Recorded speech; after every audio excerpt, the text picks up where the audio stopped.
So, I finished reading my sixth Stephen King novel last night, and it was Insomnia. Uh, with Stephen King on the mind, I decided to put on my turtle pin. If you've read it, you'll know how a turtle relates to that, but I've got this beautiful turtle pin, and I thought I'd wear it. But Insomnia was my sixth Stephen King novel that I've ever read in just over a month, I think. So my sixth Stephen King novel, and I went in with high hopes. I went in excited, and I'm gonna be honest, I was and still am a little bit disappointed at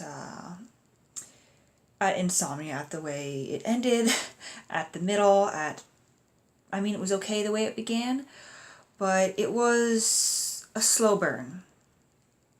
A lot of Stephen King's novels are slow burns, and that works for him. In this case, it didn't work. It was less of a slow burn and more of a kind of smoldering, melting, cold paced novel. It went cold for me.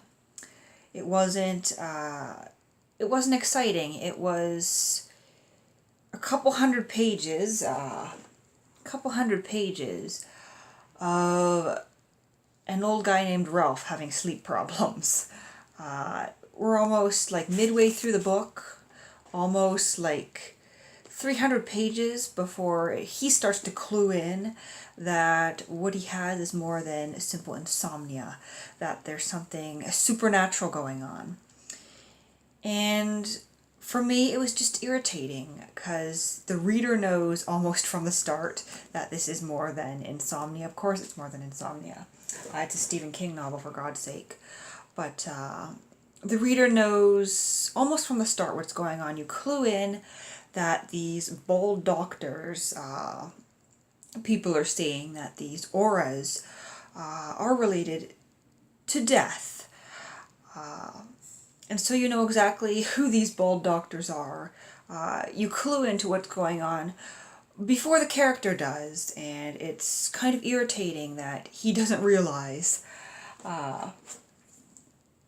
Ralph isn't a very compelling character. He is an old man who spends 300 pages complaining to the reader about how he can't sleep and about how his wife died, and recounting kind of small town events, even though if you've read other Stephen King novels like It, you'd realize that Derry, where this takes place, isn't really a small town, and yet Stephen King kind of treats it as a small town.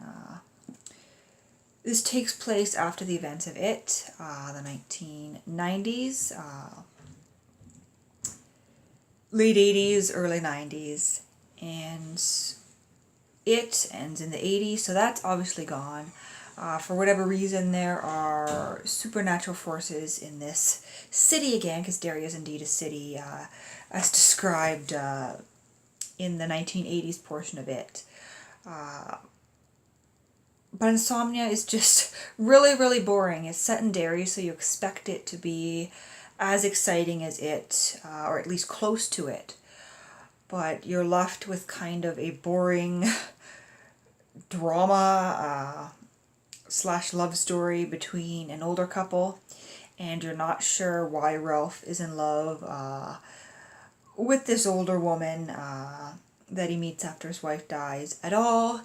And the ending is really unsatisfying as well. You're not sure why Ralph was really motivated to do what he did. It's kind of odd that Ralph isn't more freaked out over these auras, over these bold doctors he's seeing. He takes it all in stride, almost as if it's normal. But you don't understand the motivation behind him seeing this as normal. You don't understand why the woman he meets is so ready to accept this. It's just a really kind of twisted, messed up plot. You have anti-abortion activists. You have a plot to kill 2,000 people. And then you have these bald doctors running around cutting balloon strings, lifelines. And you have Ralph, this old guy who's suddenly able to see all these supernatural things. It was just a little bit bizarre and not in a good way, and the ending wasn't satisfying. Most of Stephen King's endings that I've read so far have been satisfying. Actually, all of them. All of the Stephen King novels I've read so far, the endings have been satisfying. Except for Insomnia. Insomnia was not satisfying. Yeah, I won't be reading this one again. So that is that. But I am starting to read another Stephen King, so here's hoping for that one.